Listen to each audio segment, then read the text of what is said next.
So I'm going to start immediately off with the literature review. We did quite a bit yesterday on the concepts of research, some of the major concepts. So we're going to look at literature review and formulating a research problem, because this is the beginning of everything. This is this is where we begin to identify what approach we're going to take, what philosophy we're going to have, philosophical viewpoint, what research approach we shall have, what the research methodology will be, and so on and so forth. It starts with the problem, the nature of your problem. So let us begin immediately. I'm going to share my screen.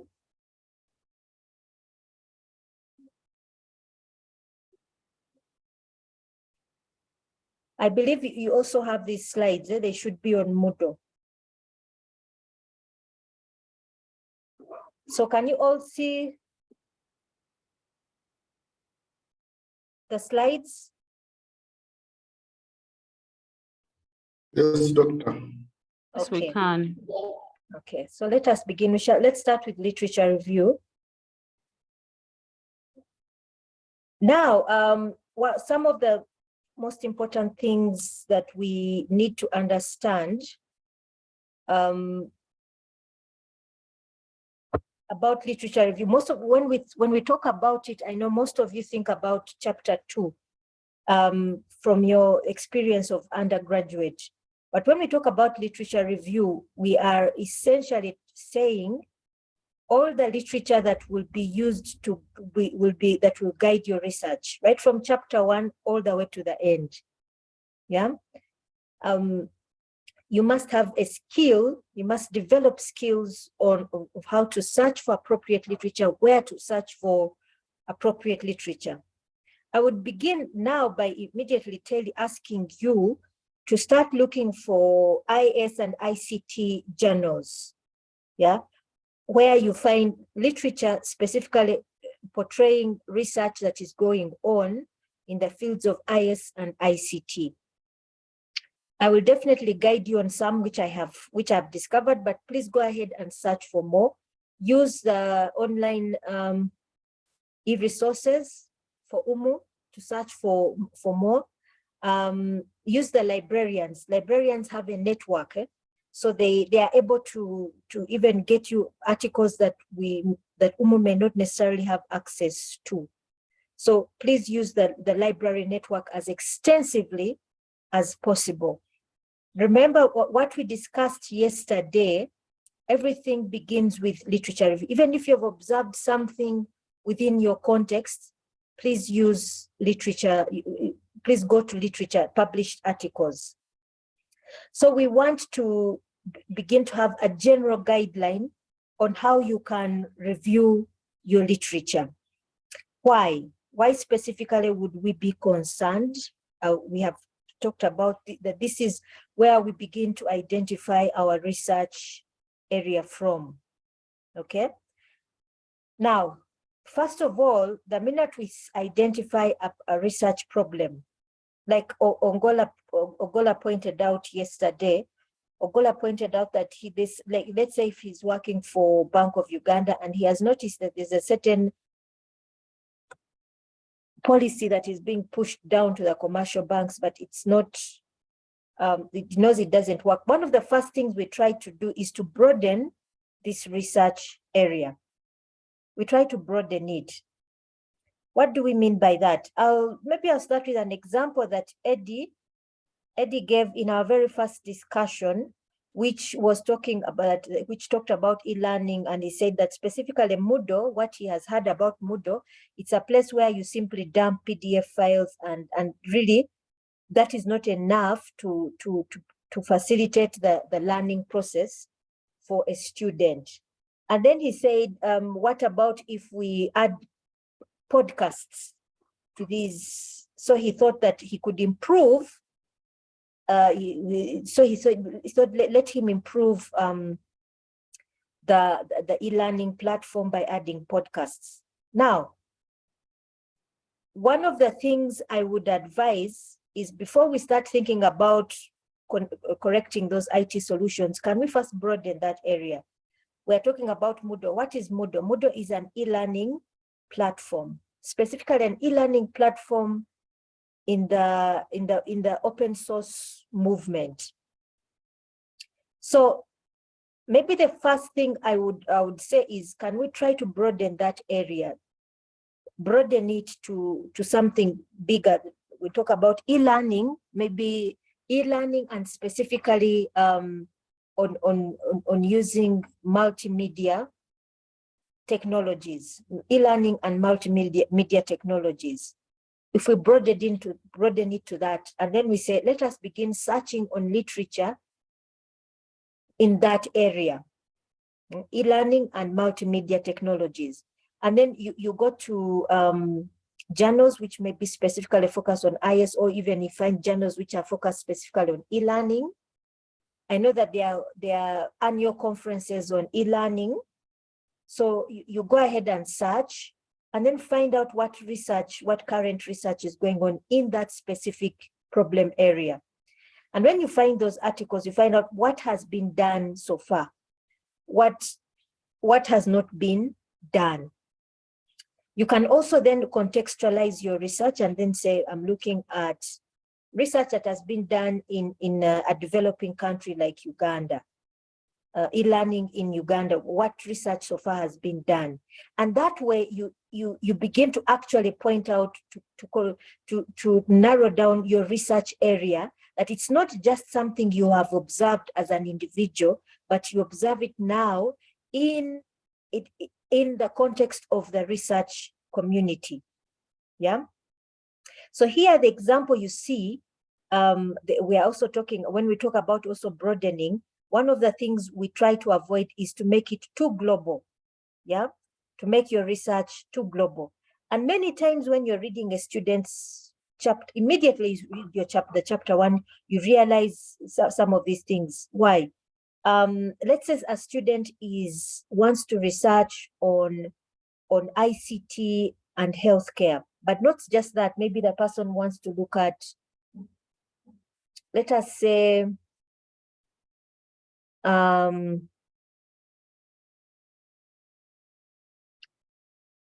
e-health strategies. Let me give now an example for people who are doing ICT research.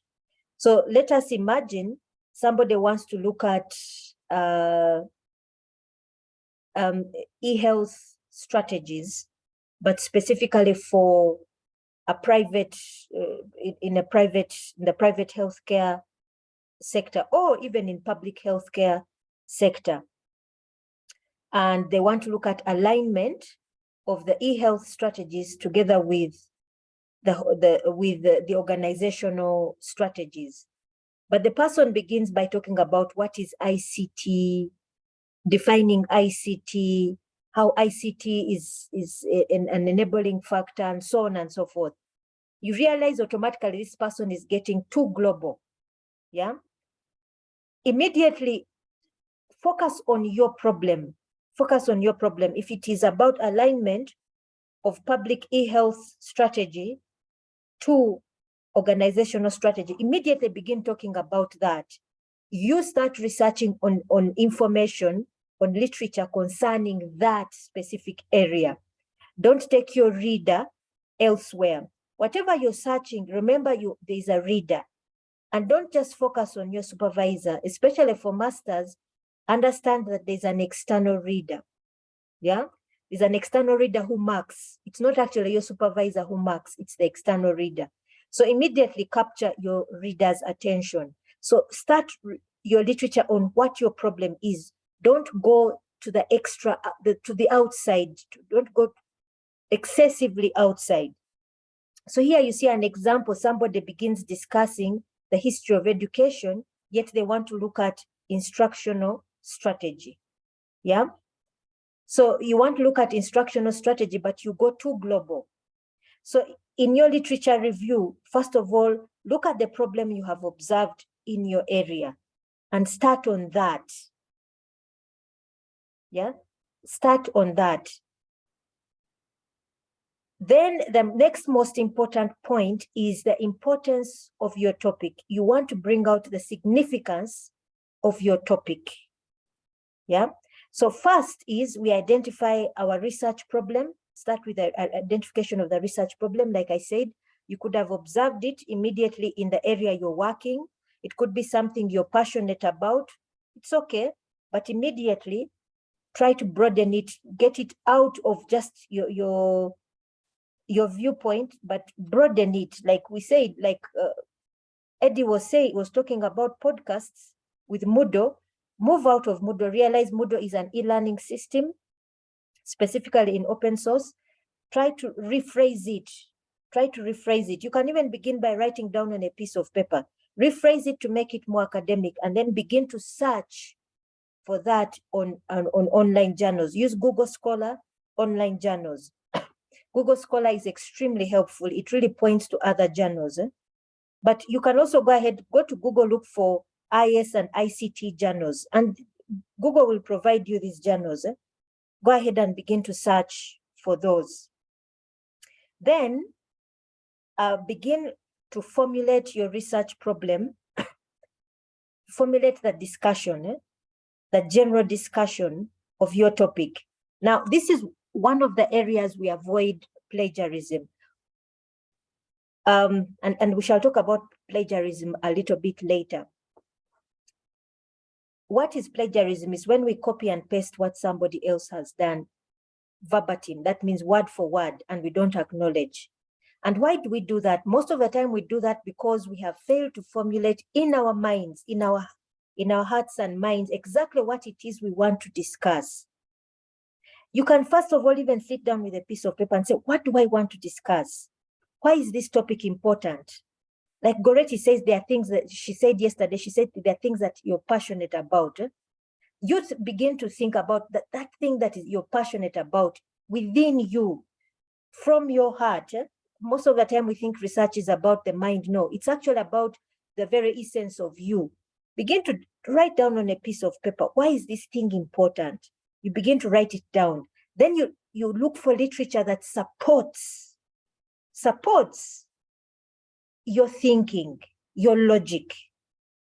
Okay, so when you begin to write it down, you also when you look for the literature, you know, oh, this particular article can support me. This particular author also supports my line of thinking. So that when you begin to write, you're simply saying, oh, you reference the author and says, oh, this one also supports the fact that maybe e-learning must really use all multimedia applications, all multimedia applications, so that the learner picks from all sides, you know, something like that. So you first of all begin to note down, you yourself, the things that are important to your topic.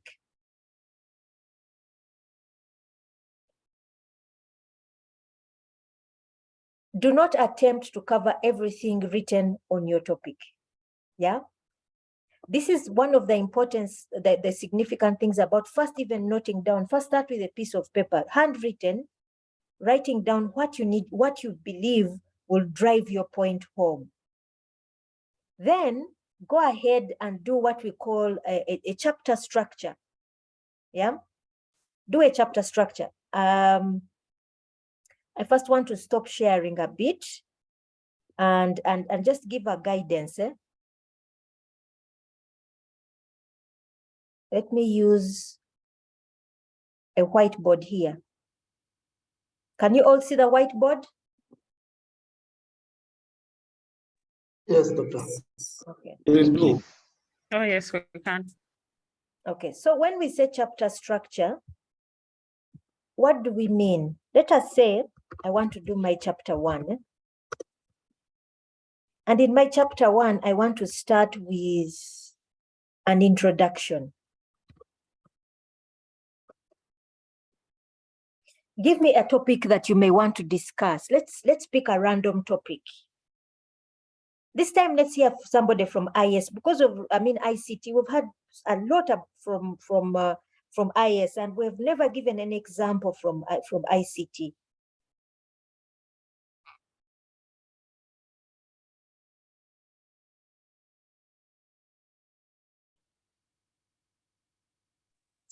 Doctor, I'm doing IS, but under the track of design and structure. Does that count as ICT? Can I speak? Yes, yes, please. Design and structures. Can you just give me a hint on what that is?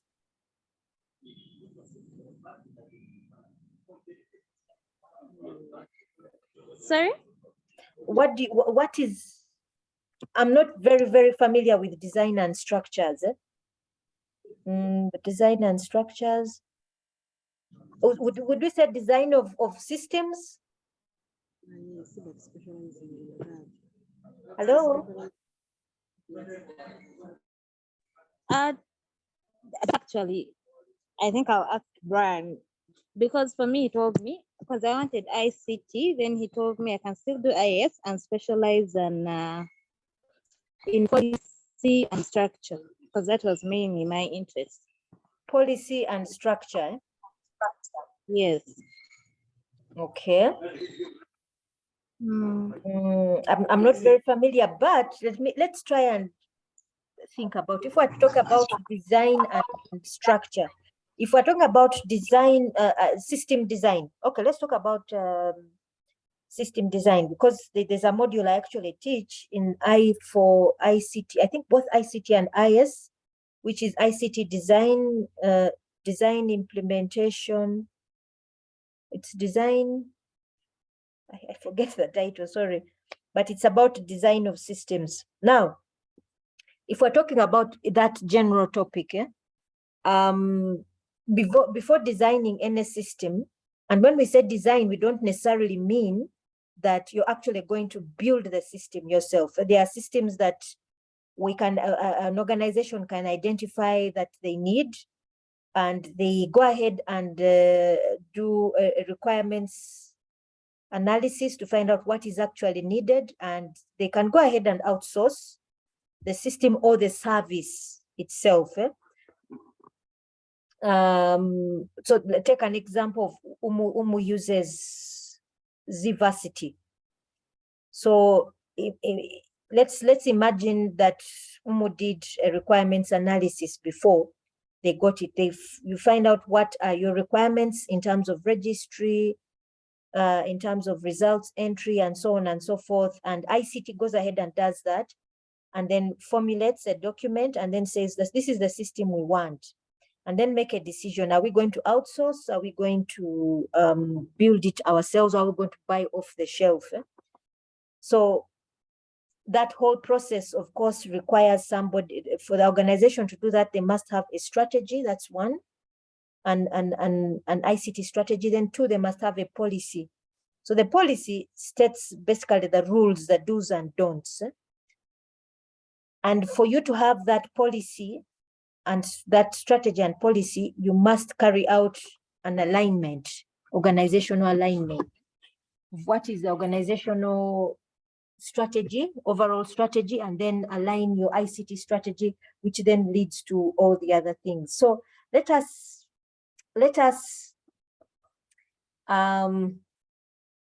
if we're just going to talk about design, let us pick an area, let's say like e-learning, redesigning of an e-learning platform in alignment with the organization's business processes, redesigning it. Yeah, let's think about that. So first things first, we would know, if we're just to have a separate note, let me have a separate note somewhere here where we think about our research problem.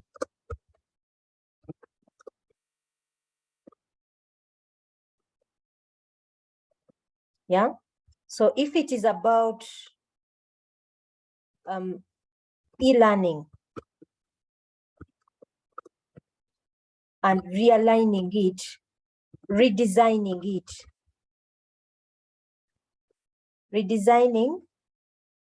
redesigning in alignment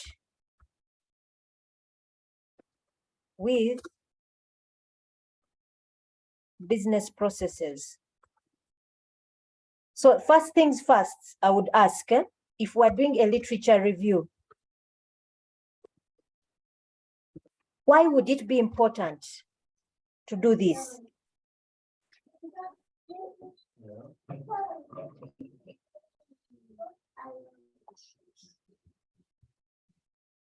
What literature would we need to look for?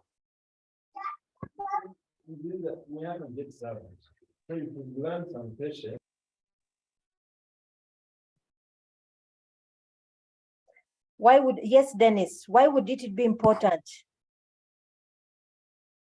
Okay, thank you, Doctor. Yes. Yeah, I believe here, if you are looking at e-learning and redesigning in alignment with business process, we need to do literature review on different e-learning systems. For this one, will help us to identify what that unique thing you are going to implement on our system that has not been worked on. Before we do that, I want to first find out what's the significance of realigning a design based on business processes. Yes, Kalule. Yes, Doctor. We want to redesign because I think we need to find out, is this system already in existence? Is it for example, working with with the bank? If a student, for example, pays in a bank, is the system is the system for the bank collaborating with the system of the institute, of that very institute? We need to find out what are they saying in literature review. Other people, what are they saying? About a particular That is system. Yes, please. Now, before we think about a particular system, why don't we first think about why it is important to redesign a system based on redesign? Remember, it's an existing system. Let us say Goretti has observed, let us assume Goretti has observed that Moodle is not necessarily aligned to the teaching business processes of UMU. And let us say she wants to redesign it. Yeah. First things first. So when I talked about it, I broadened it to e-learning and redesigning them redesigning existing systems based on business, aligning them to business processes. So my question to you would be, what is the significance of redesigning a system to be realigned to existing business processes? Can I say something? Yes, please. Wambale speaking. Yes. I think in this case, we are trying to look at aligning it in regard to the objectives and goals of maybe the company, or in this case, the university. Yes. So Yes. so the literature we would be looking for would be literature on why align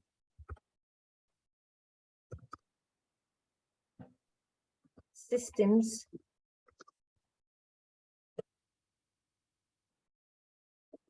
along organizational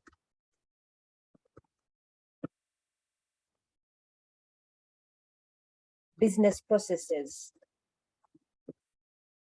Yeah, why align systems? So bringing out that significance.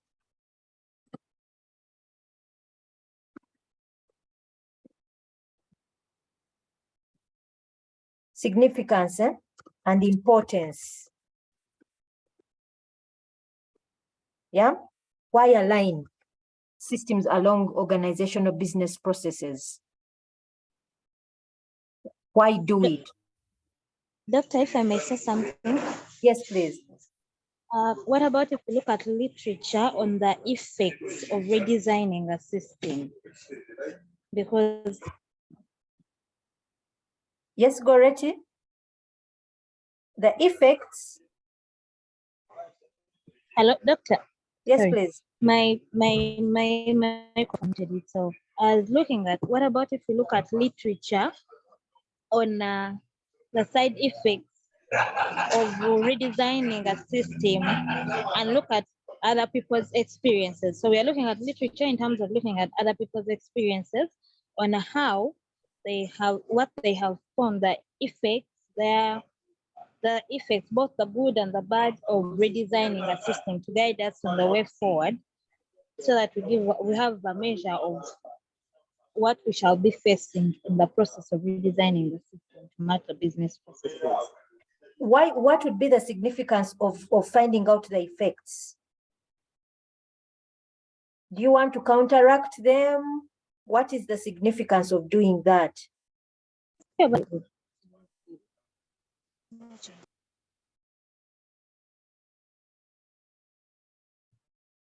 Maybe if I could say something, Doctor Yes, please. Wambale speaking. I Yes, think usually organizations have goals and objectives. Mhm. And in this particular case, we're looking at the business processes. So we want to align the entire system so as to meet the business objectives of the university. And probably, you know, we are living in a dynamic world. There are lots of changes that keep happening. I'll maybe give an example of URA, then the Uganda Registration Services Bureau. The government is trying to connect all the systems. For example, if you're making a payment for a government department like URSB, you're paying to URA. URA is supposed to immediately acknowledge any form of payment. If you're paying something in the department of maybe Ministry of Finance, URA is supposed to notice that. Now, in this case, probably the university has been having its own business processes. And now they realize that they need to match them against the new trends. Yes. So in this case here, our literature review is supposed to focus on closing those gaps that are existing in the current business processes. Yeah. And then that becomes our focus. We are trying to see how to match the current business trends versus the current or the existing or the status quo. So that's basically my opinion, yes. I think even what Giles has given us is the objective of the research. I think that's what he has given us. Ogola, you have a point? You have something to say? But I think what Giles has given us is the objective. More or less, he's beginning to formulate the objective. He's more or less beginning to formulate the research problem and then the objective. Yes, so Ogola. Yes, thank you, Doctor. Maybe what my contribution would be that if, say, a bank has a system, there is an investment involved. So you have purchased a system at maybe $10,000 to say maybe process school fees payments. But along the way, you find maybe the functionalities that are set up in that system do not necessarily, you're not getting the value you expected. So the need for realignment or redesigning the system is to enable you as an organization to maximize the investment you made in purchasing that system. So yeah, that would be. Okay. That is, yes, my. Yes, thank you. Thank you for that, Ogola. Dennis? Thank you, Doctor. Okay, for me, for this question of why align system along organizational process business, I'll give an example with where I'm working from. You may find like if you want to request for an item, it goes to 3 levels of approvals. So you may have a system when there is only 1 level of approval. So this one is not aligned with the organizational process. I think that's when we need a redesign to accommodate all the different levels of the system. Okay. Now, of course, right now we're looking at literature on what literature we're going to get. We said we first of all look for literature on why align systems along organizational business processes. So that is one. So next thing we want to know is what research has been done.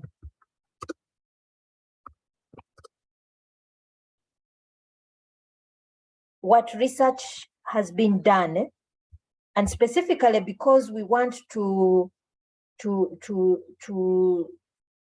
realign, let's say on e-learning, let's say what research has been done on one. We have to talk about one on redesigning systems, redesigning existing systems,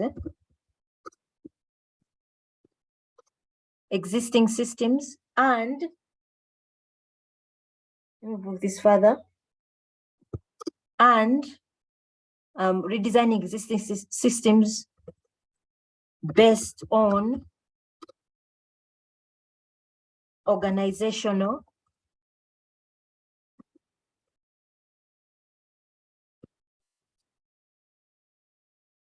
business processes. So you begin to look for research that has been done and what has been found out about it.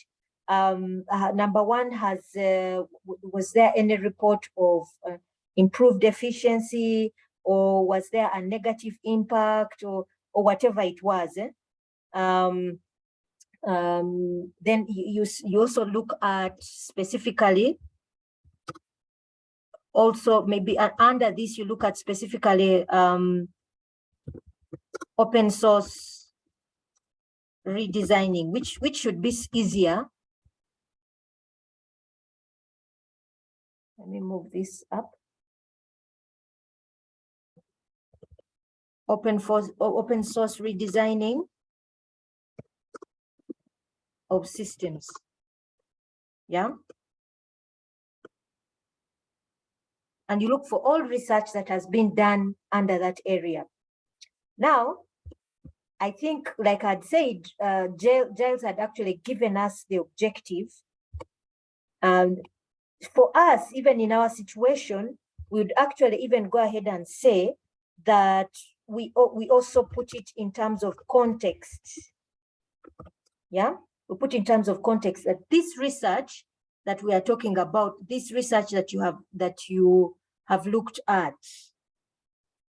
Yeah, this research that you have looked at. Let me see if I can format this. This research that you have, no, sorry, undo. Oh, I've just changed everything. Let me go back to my blue.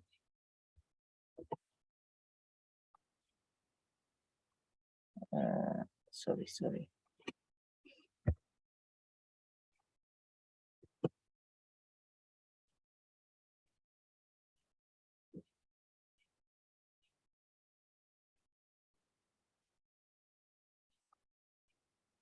Okay, so if I just reselect this, oh no.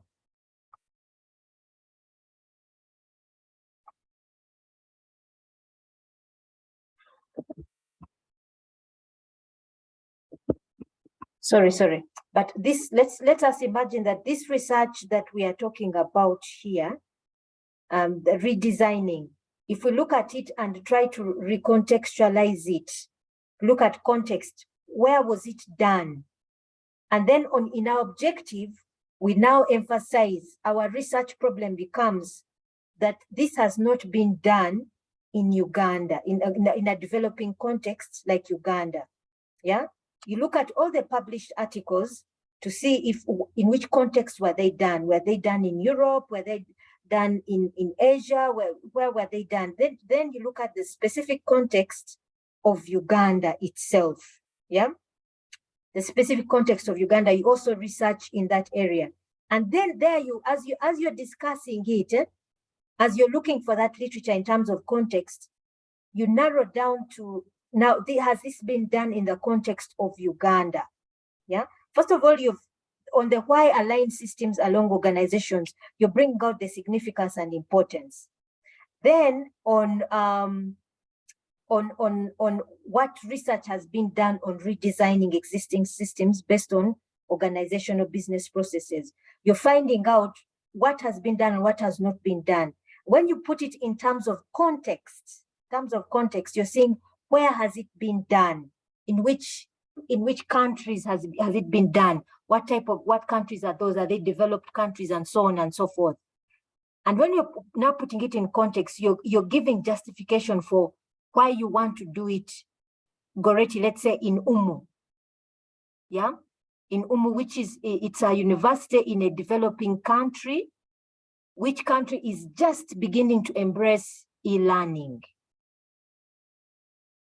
Okay, so when you produce at the end of the day, your evaluation after redesigning, remember now Goretti, your output would not be the redesign. The redesign is not your output, but the evaluation after the redesign. After now that we have aligned it to the business processes, are we seeing improved efficiency?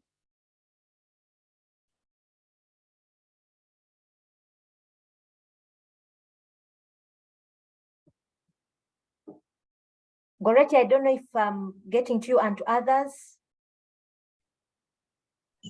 Yes, Doctor, I am getting, actually, you've answered a couple of questions. Thank you. Okay, you're welcome. I hope the others, you also get at what I'm getting at. Yes, we're thinking. Yes.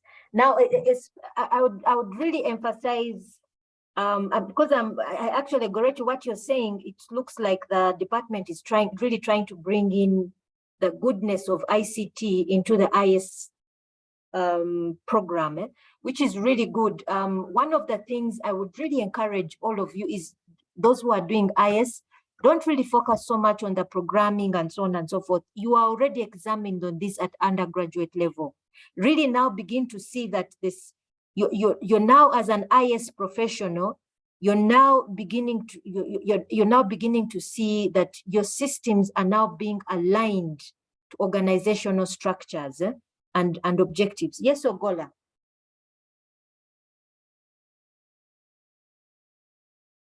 Ogola, you have something to say? Yes, thank you, Doctor. Doctor, I'm looking at the point around context. Yes. After you have looked for countries where this has been done, my question simply is, what if I have a topic? Maybe I'm interested in a topic.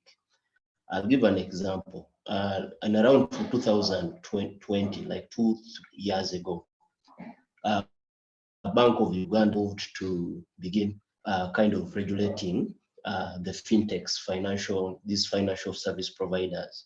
And from where I sit, I want to maybe delve into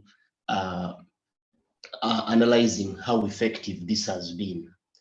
Would I be, and probably it is just 2 years, it is only 2 years since this was done. And probably I could be the first person that has thought of researching in this area. So what I try to mean is, when I come back home here, maybe this has been researched on in Kenya and all those other countries, but when we come back home, I'm probably the first that has thought of this topic, since it's a fresh implementation. Maybe my question here would be, would I be too, is it, am I in the, would it be a good area to really research, since it is a new implementation? Maybe we need to first give it some time to see how this works out. What is fintech? How? Let me first get an understanding of your area of interest. What is fintechs? The fintechs are your digital financial service guys that are involved in your digital financial services. The people like Pegasus, the people like now Wave Media, these people that are involved in money transfers and all that fall under fintechs, your IT service providers. So because of the loopholes that were seen with fintechs, because banks work so closely with fintechs to provide a lot of services. So because of the frauds and all the cyber-related issues that were mushrooming, BOU found it necessary to directly supervise these fintechs because they work so closely with banks. And the loophole that is on the fintech side will usually kind of open a cyber loophole on the bank side. So in like 2020, a regulation was passed in that before any fintech works with a bank, it must have kind of a sign-off or an approval from Bank of Uganda. So it is the area that I was thinking of. Yeah. So would that be a mature area enough to really focus on after 2 years or after just 2 years of implementation? Okay, I think let's first of all, let me see if I can. Let me first stop sharing and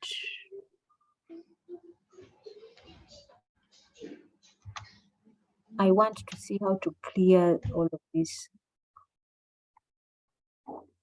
Okay. Let's start afresh with, you have talked about fintechs.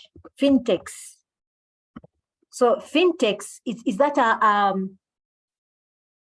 a generic term? Have I spelled it right? No, it is financial technology. It's financial Technology.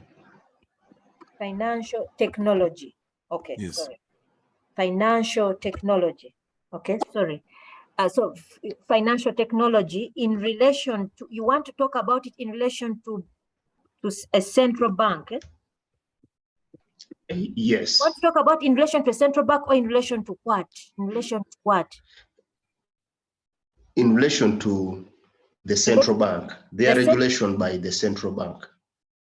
You want to talk about, you want to research about it in relation to central bank regulation. Central bank regulations. Okay, what particular thing triggered your interest? Is it the strategies they are using to regulate and the effectiveness of the strategies? What exactly? It is, I'm interested in analyzing the effectiveness of central bank regulation of fintechs, financial technologies. The effectiveness, eh? Yes.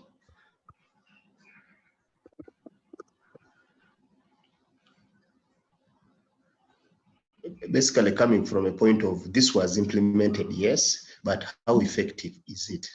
How effective is it? Now, let's Yes. first of all give it an ICT perspective. Are you ICT or IS? I'm ICT. You ICT. Let's first give it an ICT perspective. When we look at the regulation, the central bank regulations,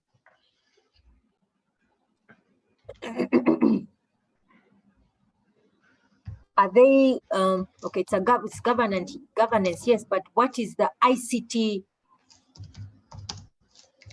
We need to give it. We need to give it an ICT perspective, an ICT governance perspective. In the regulations, what section is specifically ICT governance? Take an example, let me even be more specific. Is there an ICT policy, should I say clause, in those regulations?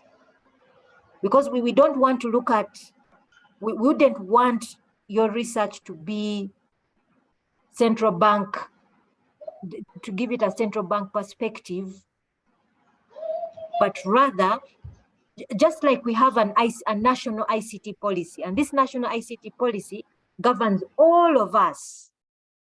It's a guideline for all of us. Yeah, I'll give you an example. When we were, I think when I was head ICT, we wrote a draft policy together with a colleague, but we also looked at NITA-U. We looked at NITA-U's guidelines on standards. Yeah, network standards and things like that. So and then also we have a national ICT policy which should guide all of Uganda, should I so to speak. We have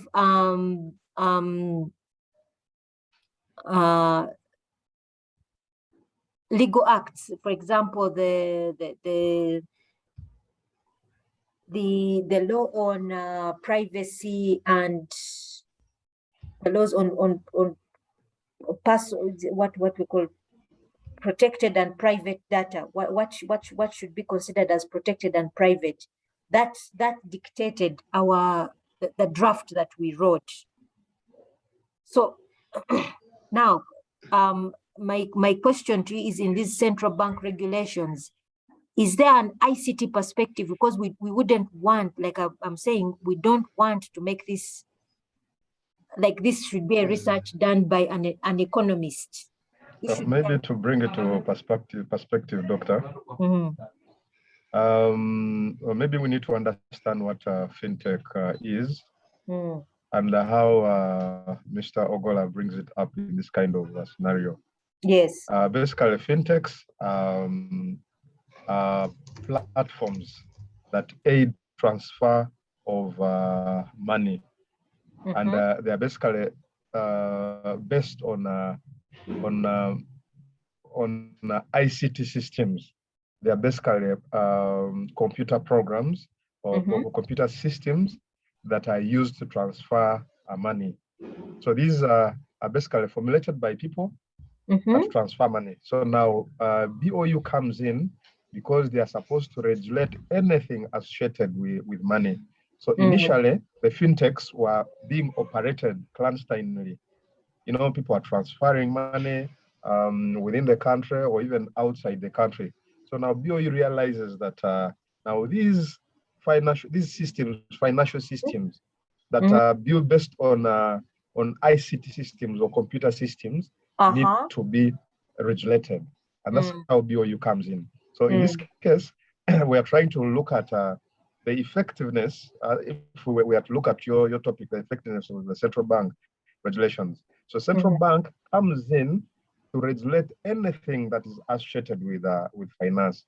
And in this case, they are looking at financial systems that are built on ICT systems. So that's how they come in, basically. Okay. Thank you. Okay, I think you've given me a good perspective. Now, then my first question now on literature review, as you are talking, there's something I thought about. Now on literature review, the first thing I would ask Ogola to do is to research on, because I also just did a quick search on fintech as we were talking about it. I just did a quick search on my phone, and I just did on something on regulation. Yeah. So regulation, I saw things like anti-money laundering.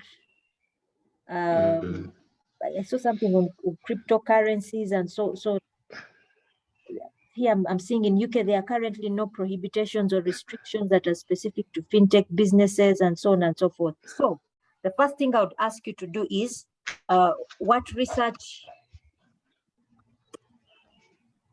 Maybe, Doctor. Yes. I had something to say.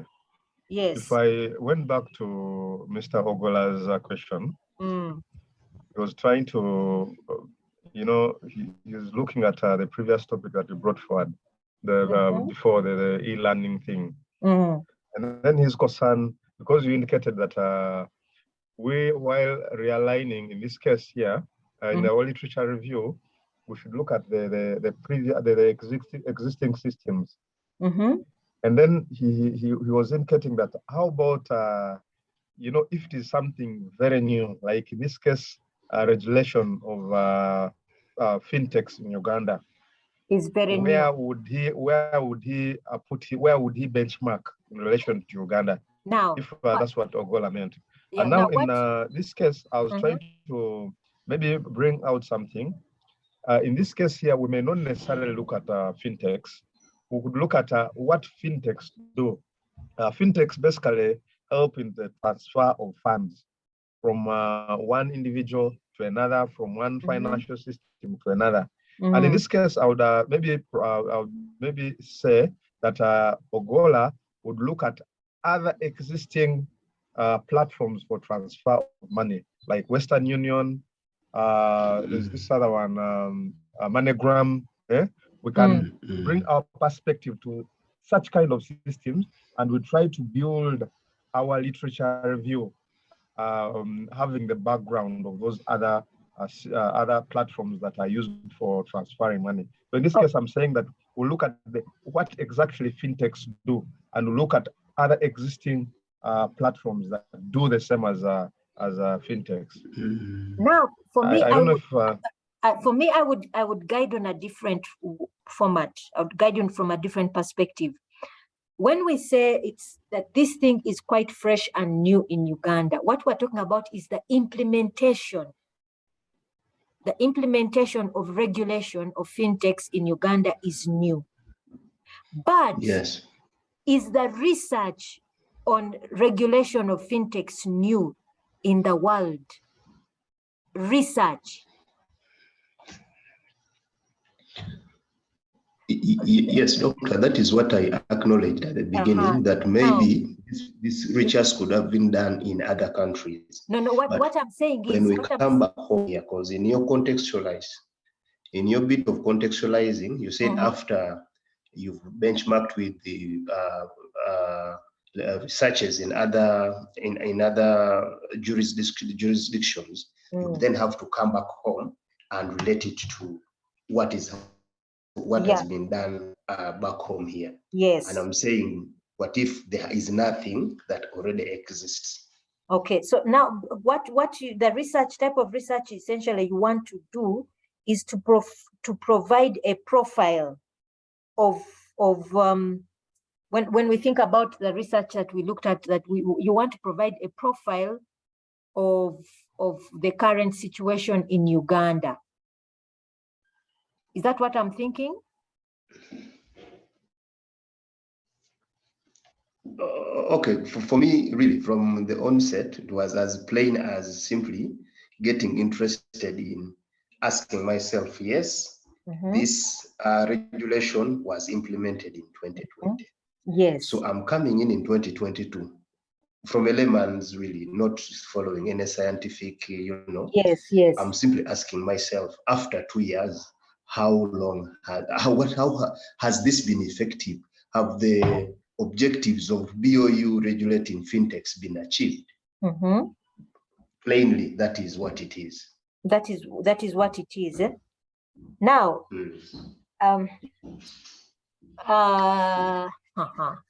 I think it's okay, but if I was to think about it in terms of what the department expects, I would imagine they would want much more than just a descriptive research giving a profile of a report, should I say, of what is currently happening in Uganda. For a master's, they would expect some kind of applied research, some kind of applied research. So I would suggest it goes a bit further. So for me, I would say, I wouldn't discourage you. I would first of all say, first start with what research has been done on fintech regulations. Yeah, that's the first thing I would advise. What research has been done? Is it on effectiveness? Now you can check on effectiveness. That's one. Two, you can check on enforcement of regulations. Enforcement on regulations, and on or you can focus on identification of loopholes, and then suggest strategies to close those loopholes. That's what I would suggest.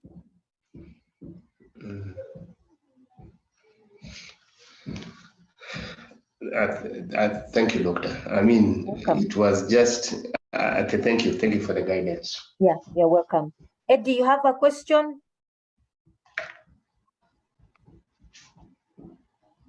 Doctor, it's not a question as such, but it is just to add on, okay, to clarify a bit on this topic that Mr. Gola has put up. If it was for an MBA student or financial management student, it is a very good topic, where it has the two variables, that is financial technologies and regulations effectiveness. But for ICT, I don't think whether it can work. That's what I think. So okay, I think one of the things that will get clear, especially for the ICT students, is what research areas are really ICT focused, because the ICT students don't implement systems and things like that. They are focused on governance, ICT governance. So things like strategy, things like enterprise architecture evaluations, alignment and things like that. That's where the alignment of ICT alongside business organizations, things like that. Those are ICT. That's ICT research. So for me, I would say it. I wouldn't discourage Ogola. What I would say is maybe strategy formulation to close gaps or things like that. Those are areas maybe where I would focus. I would encourage him to go towards too, because the ICT students don't develop systems or implement systems.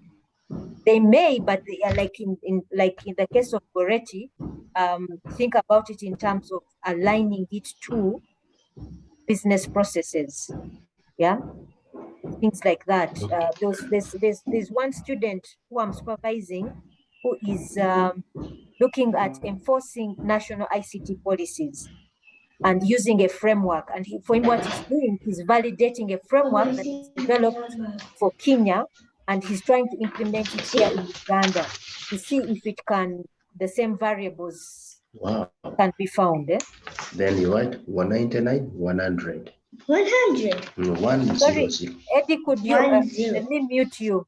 After 1. Oh, sorry. Was it Eddie After 1. who is not muted?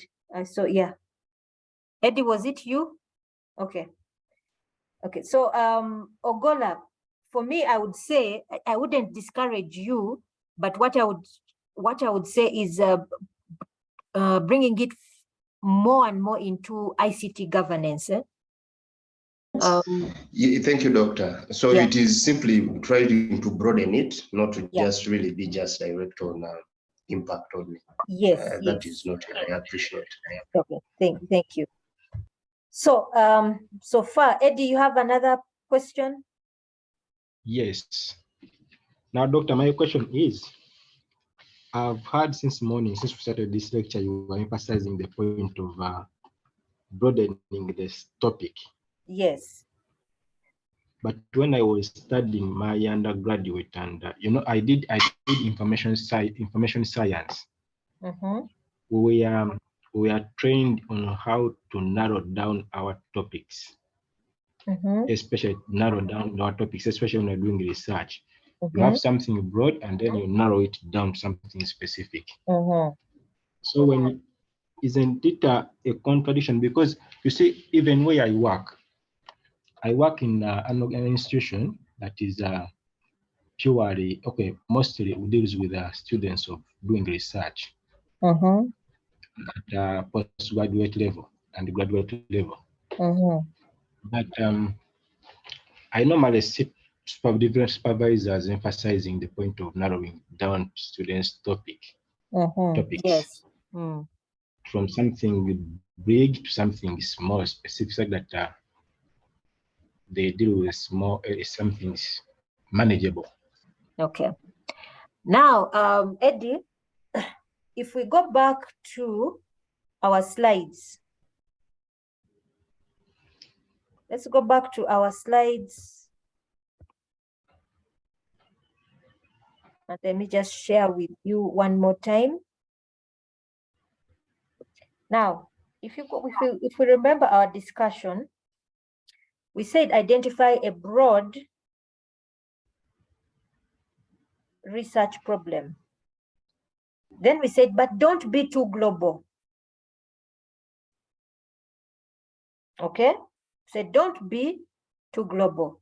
Now, when I say broaden your research problem, why was I talking about broadening the research problem? Because most of the time we start by looking at things that we have observed in our context. For example, Eddie, when we had our first discussion, you talked about Moodle being just a repository of PDFs. And then you said, what if I was to improve the system and I added podcasts? Then I said, first of all, when you're doing your literature review, broaden it to e-learning and move away from Moodle. Okay?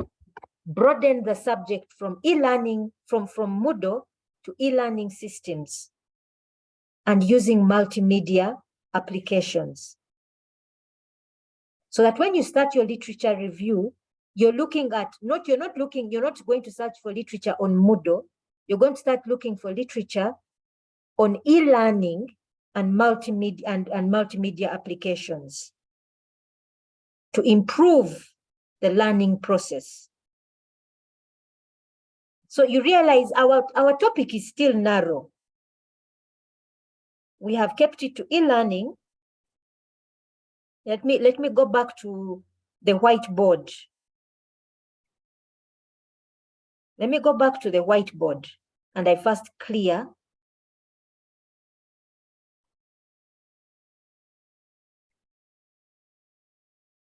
Let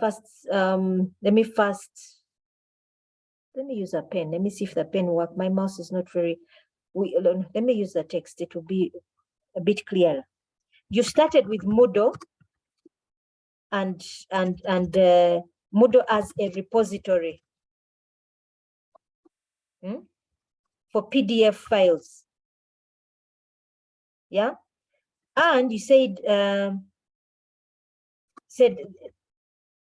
by this, Moodle fails to support the learning process. Not so, Eddie. And then you said, you suggest, you propose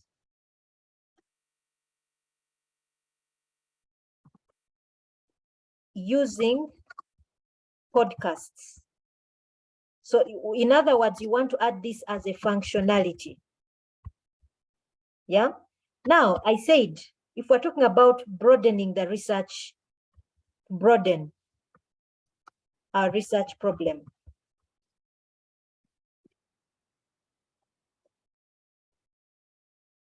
How do we broaden this research problem? We get out of UMU. Yeah, first of all, Eddie, we get out of UMU. We stop looking at this as an UMU problem. We start to see it as a problem in teaching and learning. So Moodle becomes an e-learning system. Yeah. And we stop looking at PDF files, PDF repositories. We start looking now at multimedia, e-learning systems and multimedia applications to improve the learning process.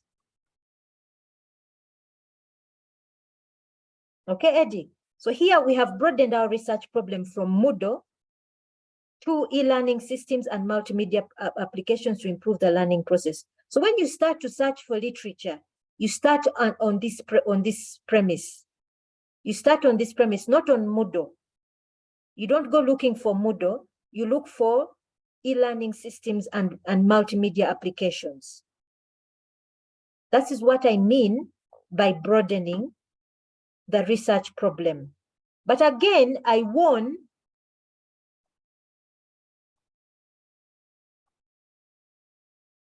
Again, I warn you, don't make it too global.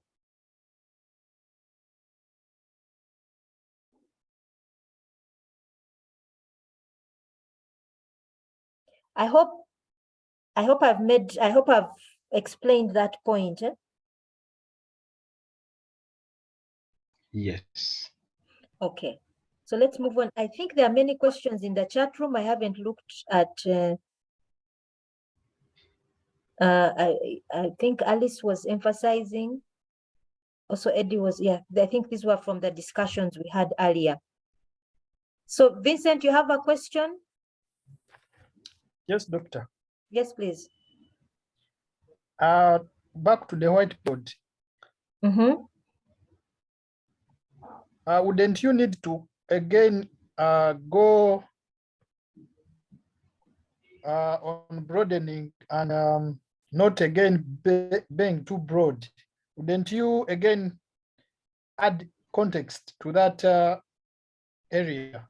Yes, actually, when you begin to research and see what research has been done and what has not been done, yeah, you can also bring in context.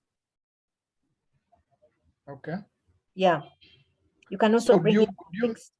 Would you mention a university or would mention at universities? No, if it's e-learning, it has to be in a learning environment, whether it's in a school or in a university. But context, by context, I normally refer to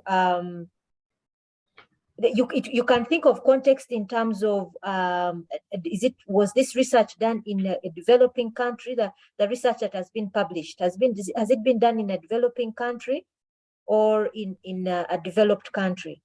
The reported research, yeah, where they included multimedia and they saw an improvement or they didn't see an improvement. What context can we say? What is it a developing context or a developed context? Now, specifically when I'm talking about e-learning, why am I raising it? It's because in Uganda, this is the first time we're now being extremely active with e-learning. We talked about it. There were probably e-learning instances that were created in different universities. So for example, I know in Umu, we had an instance already created before the pandemic hit, but Moodle was never used, ever. I know for a fact Google Classroom was being used by some lecturers because they were part of a project, but it was not really an active, e-learning really wasn't active per se. I know UCU had an instance created, but I don't know how much of it they were using. I know that virtual university existed in Uganda, but I don't know how effective it has been as a university. I know that Cavendish was trying to go e-learning, but it also still it had implemented an instance, but also hadn't used it.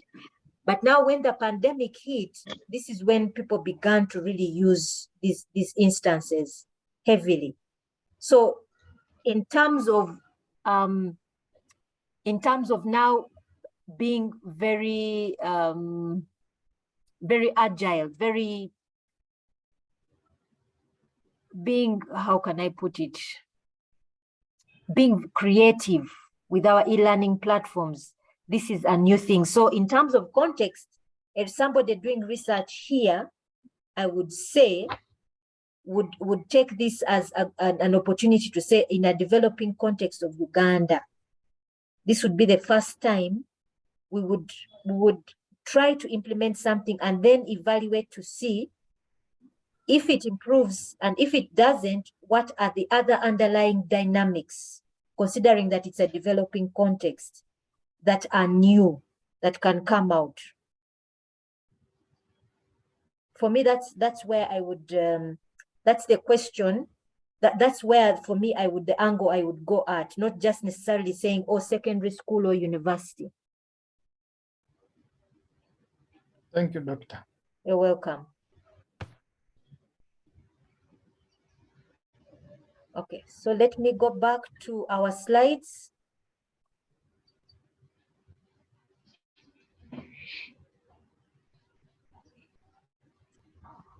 So we had talked about it's important to cover the relevance of the research and explain the relationship between the variables. You see that when we talked about our research problems, you looked at all the examples I've given you, we tried to bring out specific relationships.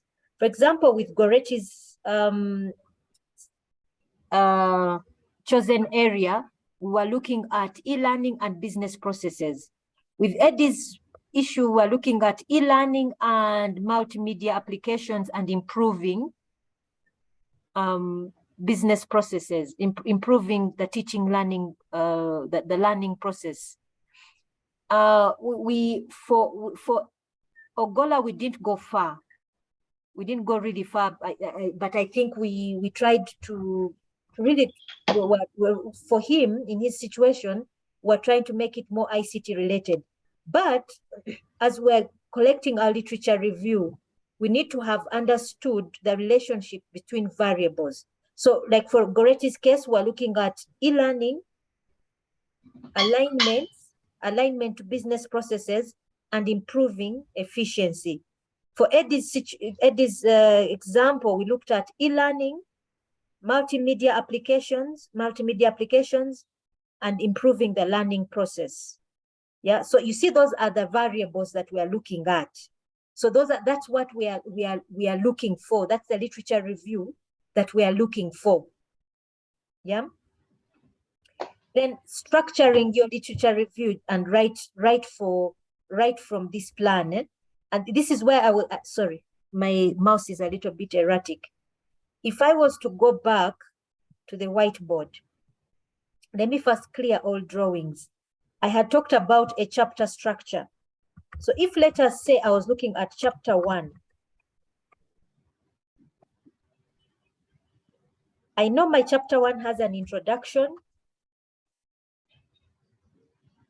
It has a background. It has a problem statement. It has a problem statement. It would have, in that problem statement, would have phrased or rather would have an objective, would have a research question,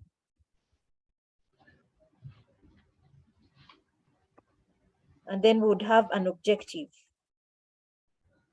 and so on and so forth. So now, with my introduction,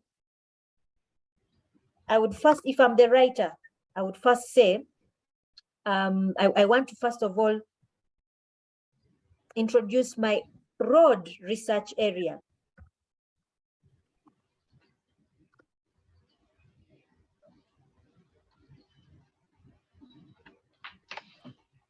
So if I was to take Goretti's sample, yeah. Let me first make sure that, okay. So if I was to take Goretti's sample, I would immediately begin to talk about significance of aligning systems to organizational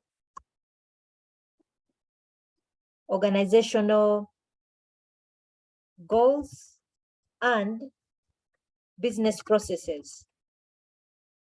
I would have a statement or two or even a paragraph talking about that. Yeah. Then I would talk about the importance of redesigning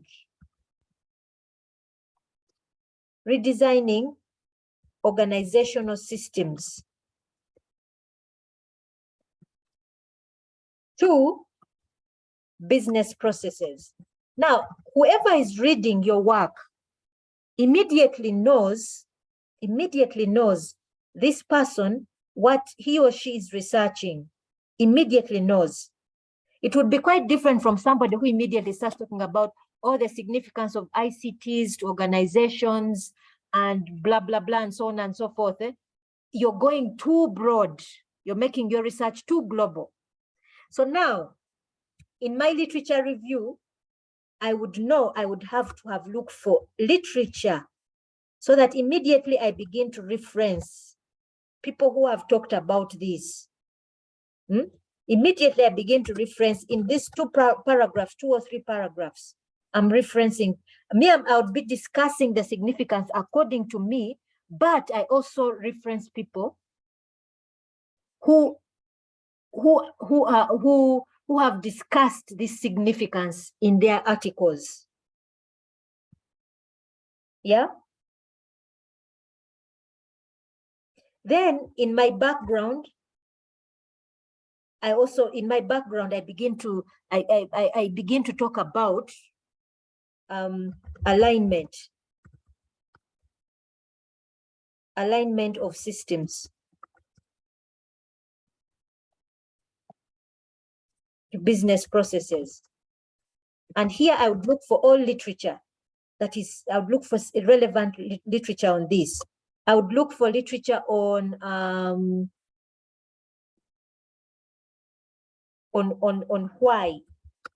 why it is important.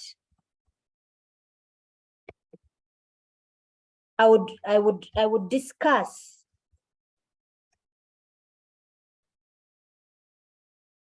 discuss how organizations normally implement off-the-shelf systems. For example, UMU implemented Moodle. Yeah, UMU implemented Moodle because most universities have done it now. Yeah, others have implemented Google Scholar. Sorry, is it not Google Scholar? Sorry, Google Classroom. Yeah, organizations, especially teaching and learning organizations, will implement these off-the-shelf systems, especially during the pandemic. So I would talk about implementation of off-the-shelf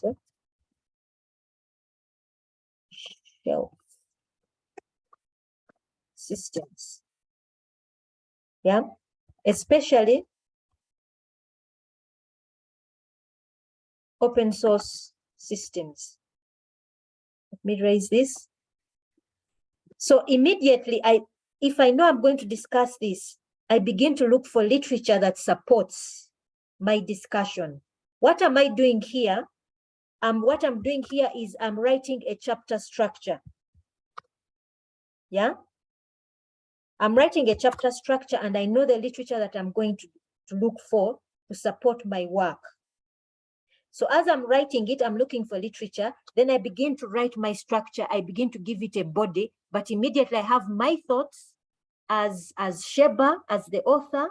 I have my thoughts, my feelings about it, but I'm simply bringing other literature to support what I want to state. Now here you see I am discussing my thoughts, but I'm not plagiarizing anybody's work. Okay, I'm not just copying and pasting.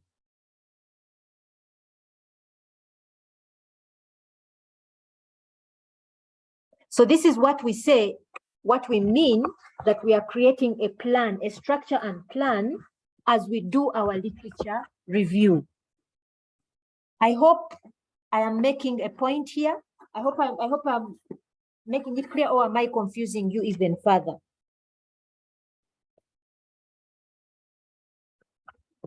Give me a minute as I plug in my laptop. And others some people may formulate a question.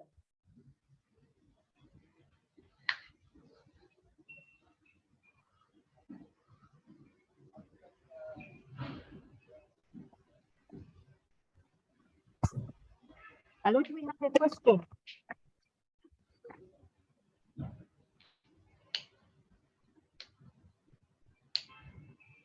Is there any question? Eddie, you have a question? Yes. Now, Doctor. Yes, please.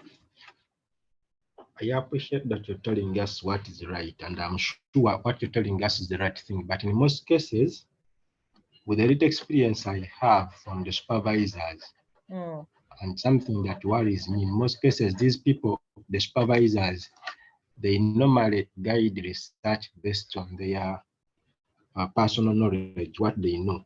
That is right, which is very challenging. According to what you've written here, especially in the introduction, yes, I agree. First talk about what you're searching about, give a brief introduction, but you can find a supervisor who's going to tell you, you just give me a chapter outline. This chapter comprises of A, B, C, D, what you're going to talk about below. Yes, And that is okay. No, unless you do that, Eddie, that is fine. You can add it there. But also in your introduction, you can also highlight what you're going to discuss. It doesn't stop you from writing that. Eddie, the reason why I'm pointing all of this out is your supervisor is not going to mark your work. It's the external examiner. And if you don't communicate, it is the supervisor that endorses. Yes, The but supervisor endorses. let's give the example where you say that your supervisor wants you to write that in this chapter we are going to discuss this. That is okay. After you've discussed this, indicate in this chapter we shall discuss the background, where we shall discuss the objective. There's no problem with adding that. After you've added this, after you've talked about this, there's no problem with that. Then another thing is, Doctor. Yes, please. Another thing is, at what point do we express our thoughts or voices in research? You realize that when you're writing all of, I was giving an example, yeah, of Goretti's research. What here I was writing was a chapter structure. I wasn't picking it from some literature. These were thoughts. Let's say I was imagining myself writing this research. These are my thoughts. These are my thoughts, and I'm going to put them down. But in the process, I will reference people who support what I'm saying.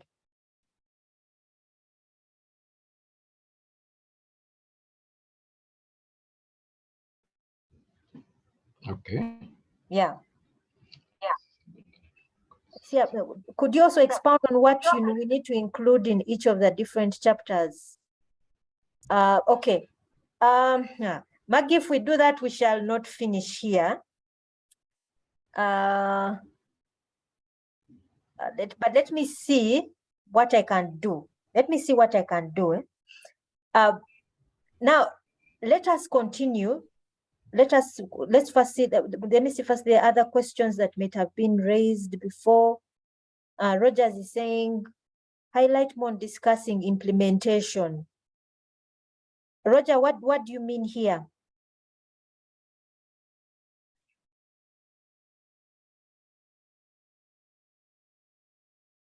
It says, does it mean that bring out observations regardless of what others already have researched about?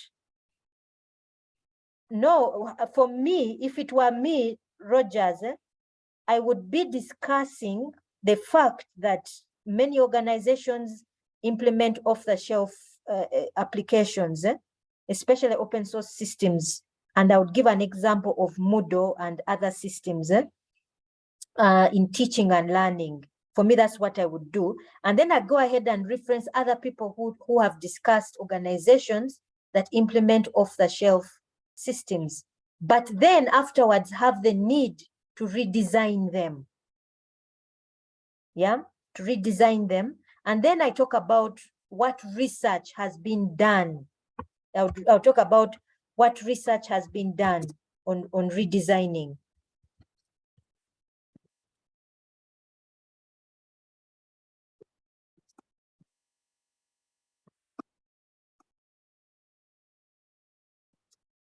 On redesigning.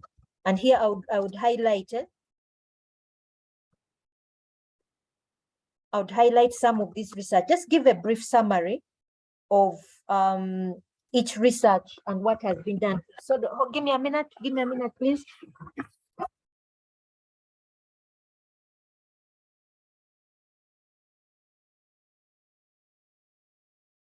I think power is not coming to this house, and so my battery may run out any minute soon. But let me first go back to the whiteboard. So I would talk about what research has been done on redesigning, and what was the focus. Maybe some just looked at the redesigning process, and others redesigning and what was the focus. For example, for me, when I was doing my research on mHealth, and I looked at what research had been done on mHealth, and all of them had been were looking at impact assessment. But nothing was said about sustainability.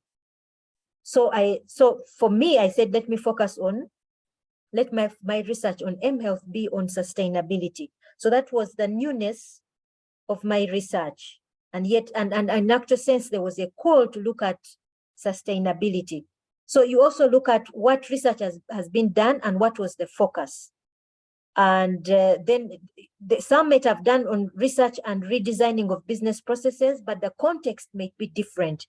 So that's where I would say is look at contexts as well. Maybe the context may not have been in Uganda or a developing country for that matter. So you also look at contexts. So as you're discussing the background, the person begins to see where your research problem is. Yeah.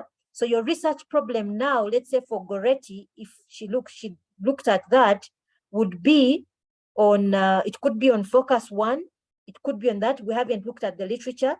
Maybe it could be focused, that the other area could be context.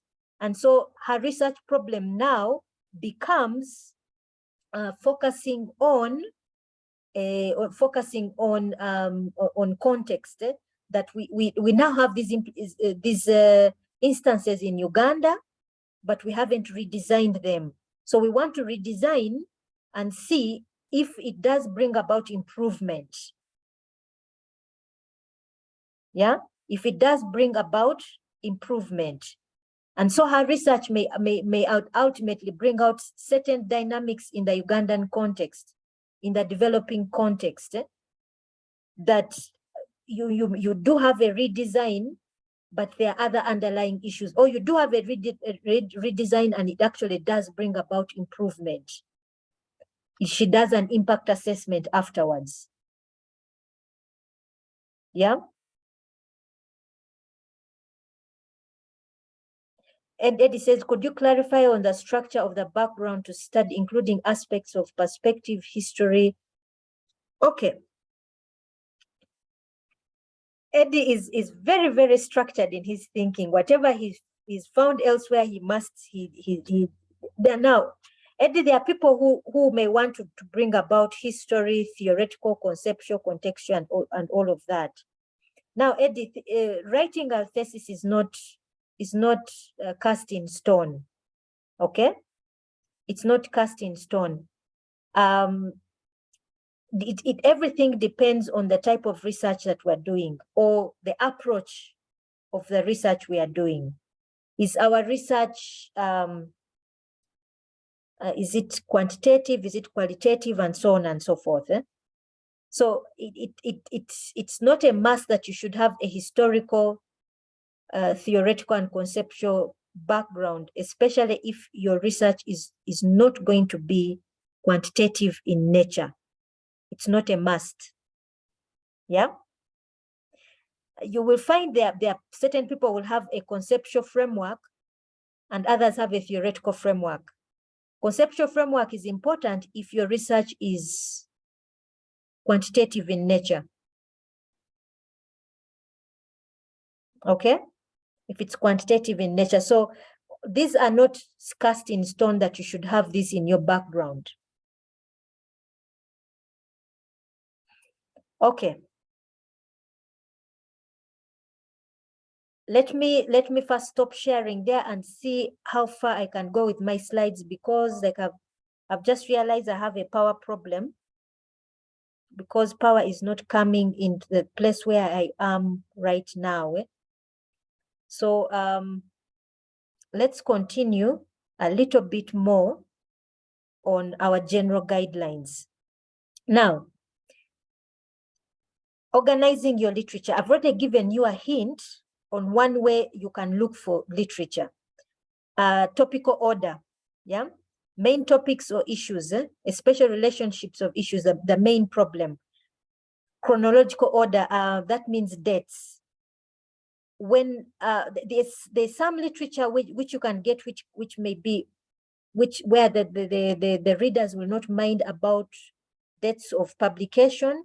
For example, if you are defining, let's say, defining ICT, defining business processes, they may not bother, but when you're looking at research which has been done, current research, they expect up-to-date research.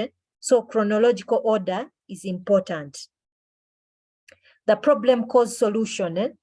So if you've done a chapter structure, it will help you organize your literature review so that you know exactly where you're going to put your literature, where you're going to reference what. Yeah, the issue of creating a chapter structure is very, very important. It was actually my supervisor who taught me that trick. When I remember when I was writing my chapters, he kept getting frustrated over and over again until the time when he sat me down and said, okay, do a chapter structure. Tell me what is going to be in chapter 1, what's going to be in your introduction, what's going to be in your background, what's going to be in this. And actually, I began to see the irrelevance of certain things that I was writing. Yeah. So, Eddie, this is where I would ask you if you're writing your chapter structure, is it really, really important you bring out history? Yeah.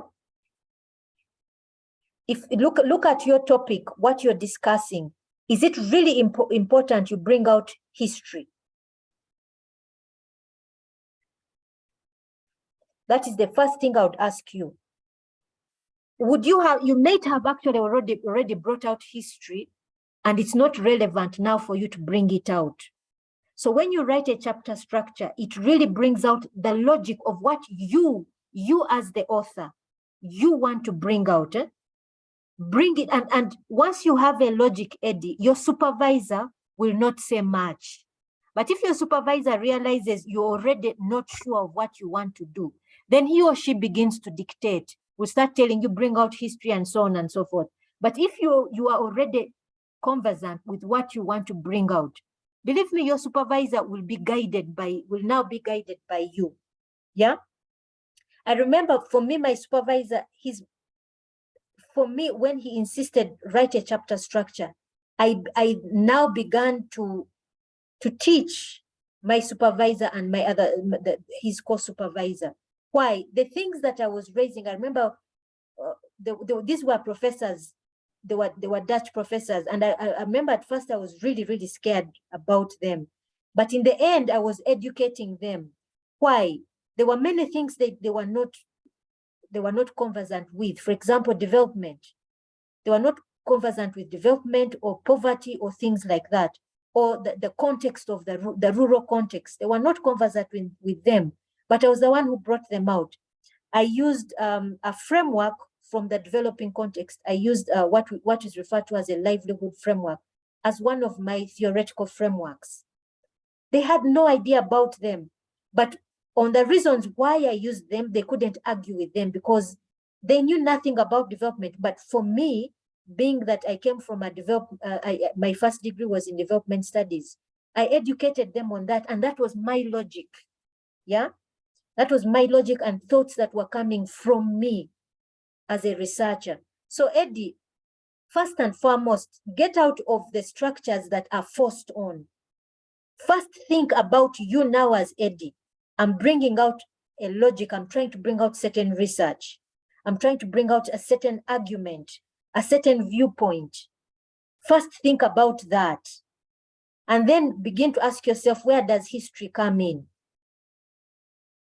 Is it relevant in what I'm trying to discuss? Okay? If it's not relevant, you will find yourself, you don't need it. If you think back to the first lecture we had, yesterday's lecture, we talked about research approaches, we talked about philosophical approaches and so on and so forth, but they all start with your problem, your research problem. Now, with your research problem, what's the relevance of talking about history? How is it relevant? Yeah, the problem cause solution order. Where is it connected? Where is it connected? So Eddie, for me, that's what I would raise out to you when you're thinking about your literature review. For me, the tip I would give all of you as you're doing your literature review, what my supervisor taught me and really, really helped me, start with it. Once you start with the chapter structure, as you're writing out your chapter structure, you're thinking about your research problem. Have a causal relationship. What are the variables that you're looking at? Yeah, what are the variables you're looking at? I've given you two examples from Eddie's problem statement he raised in the very first discussion we had, and also from Goretti's. Have those relationships, then begin to search your literature based on that. Organize your literature.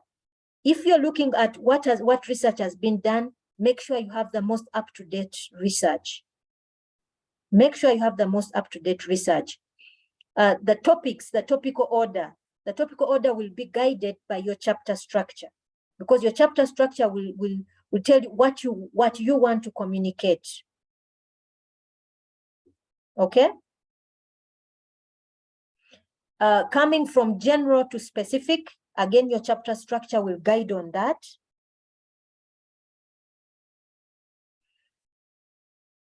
After reviewing your chapter structure, after your literature review, do a summary and see your points of arguments. Again, your chapter structure will guide you on that.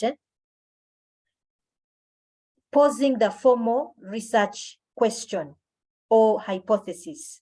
Now, this is where I wanted us to, this is talking about some of the errors that will come through you and plagiarism. If you follow the chapter structure, you won't need to bother about this.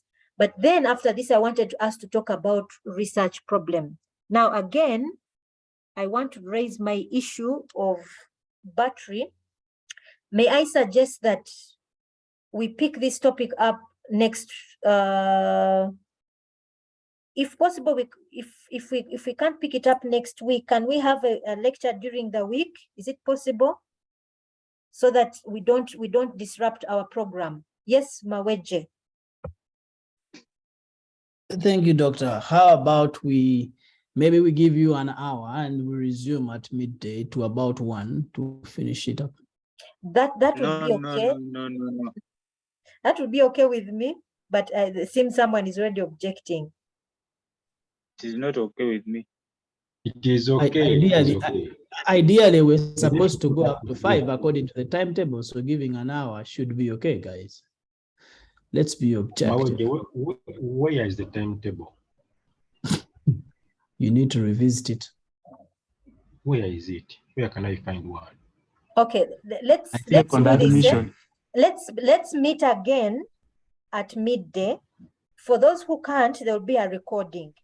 I'm going to try and find out the power issue, where the problem is, but let's meet again at midday. Thank you, Doc. We complete this topic.